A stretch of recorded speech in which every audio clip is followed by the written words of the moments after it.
parler de Goldorak. Go! Les gens de ma génération connaissent tous Goldorak, même les gens de la génération bien avant. Mais ce que vous ne savez peut-être pas, c'est que Goldorak c'est la troisième partie d'une trilogie.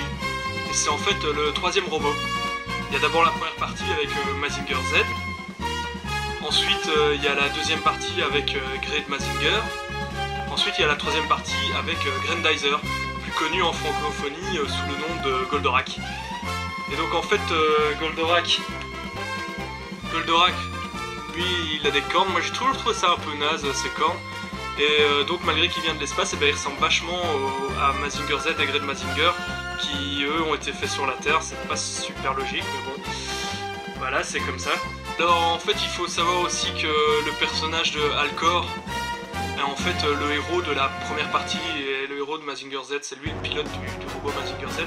Et en fait dans la version originale il s'appelle pas Alcor, il s'appelle Koji Kabuto. J'ai toujours trouvé ça un peu naze quand Goldorak il est en soucoupe. Je sais pas, j'aime pas les formes de soucoupe.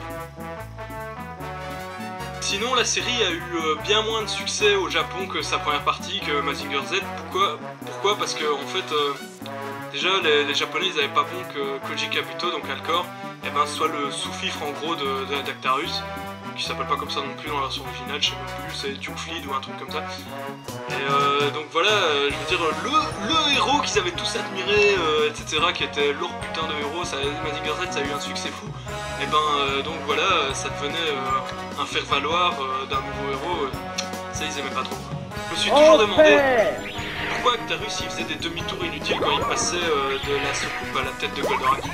Sinon, tout au début de la série, le générique c'était pas chanté par Bernard Minet comme pour les gens de ma génération. Non, tout au début, il y a eu la vraie traduction, enfin la vraie adaptation du générique japonais quoi, au niveau du générique du début et du générique de fin. L'auteur donc de la trilogie Mazinger, Go Nagai, je sais pas trop comment ça se dit en fait, je sais pas du tout. C'est quand même lui qui a popularisé les robots géants, même si avant il y en avait eu dans Astro Boy, il y avait eu un truc qui s'appelait Giant Robot je crois.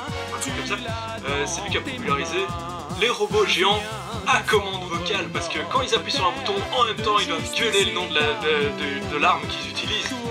Et donc dans la VF c'est plus des grosses voix genre Métamorphose, Fulgure au point, Chrono Fulgure, alors que dans la version japonaise c'est un truc plus criard, c'est du genre Rocket Punch.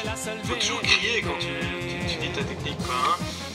Go Nagai il a inventé vraiment tous les genres au niveau du scénario. C'est lui qui a fait le premier manga avec l'Apocalypse, avec Devilman, qui était aussi considéré comme le premier manga ultra violent. C'est lui qui a amené la violence et le sexe dans les mangas. Je veux dire, il a fait le premier manga post-apocalyptique qui s'appelait Violent Jack, et qui est... c'est flagrant quand tu vois Mad Max 2, c'est flagrant qu'ils ont... leur scénario il est repris de Violent Jack. Il a fait des trucs avec des histoires avec des changements de sexe un peu à la Ranma 1.5, mais donc vachement bien avant. Il a fait la première super héroïne, parce qu'il n'y avait que des héros, des mecs bien mâles, bien virils et tout, et il a fait Cutie Honey, qui a une grosse paire de loches et des jambes interminables. Et donc voilà, c'était la première super héroïne, mais c'était accompagné de pas mal d'érotisme, en fait c'était à destination des hommes, et voilà. Dans Cutie Honey, il y a pas mal de tétons mitrailleuses, il y a des poitrines missiles, des trucs comme ça et tout. Et après il t'a fait Keiko Kamen, où là l'héroïne elle utilise littéralement le sexe comme une arme. Et en fait ces deux séries là, Cutie Honey et Keiko Kamen, c'est trop flagrant que tu les mélanges et t'obtiens Sailor Moon. Dans Sailor Moon tu rajoutes un truc à la Bioman vu qu'elles sont plusieurs, et tu rajoutes des dessins et de la romance, des dessins dans le style manga féminin et puis de la romance, là des trucs un peu cucu, et c'est bon t'as Sailor Moon quoi. Je suis vraiment pas fan d'animé, moi je préfère le papier aux dessins animés, la plupart des dessins animés japonais me font chier. Et deuxièmement, en fait je tripais pas du tout sur les robots. Et ce qui m'a réconcilié avec ça, bon quand j'étais petit j'aimais bien Goldorak quoi, mais donc c'est par la suite que j'aimais plus, et ce qui m'a réconcilié avec ça, ce sont plutôt des jeux vidéo, c'est le jeu vidéo Xenogears. Est-ce qu'il reste ou pas, je sais plus. Où les robots sont super beaux, le scénario est excellent, ça me montrait que pour une fois il n'y avait pas que des robots dans l'espace, non déjà c'est sur la terre ferme, et le scénario est balèze quoi, je veux dire tous les personnages en à côté, les pilotes sont excellents et tout. Et l'autre jeu vidéo c'est Super Robot Tyson.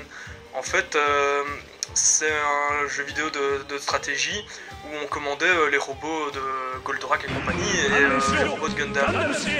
Et en fait c'est vachement chouette, c'était vachement cool de pouvoir dans un RPG de stratégie contrôler des robots sur lesquels j'avais trippé quand j'étais gosse. Ils ont fait des robots originaux et ils ont fait des jeux vidéo qui utilisaient rien que les robots inventés par eux. Ce que je trouvais un peu inutile parce qu'à la base ce que j'aimais bien c'est utiliser Goldorak et des trucs comme ça. Mais en fait ils ont créé des robots qui sont excellents quoi, genre le Weissritter qui en mauvais allemand veut dire le chevalier blanc.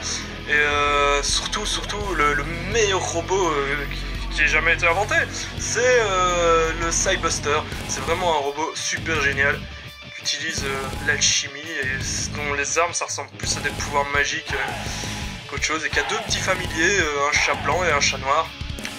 Franchement, c'est la classe. En fait, dans la série Super Robot Tyson, à un moment pour le scénario, en fait ils ont viré Goldorak et ils ont créé un autre troisième robot qui s'appelle Mazin Kaiser.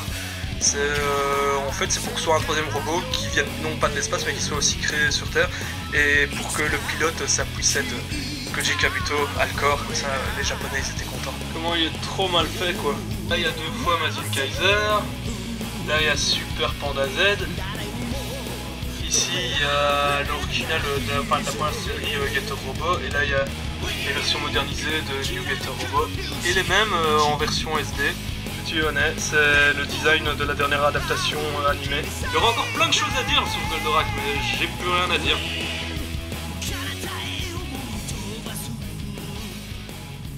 J'ai failli oublier Aphrodite A avec sa poitrine missile.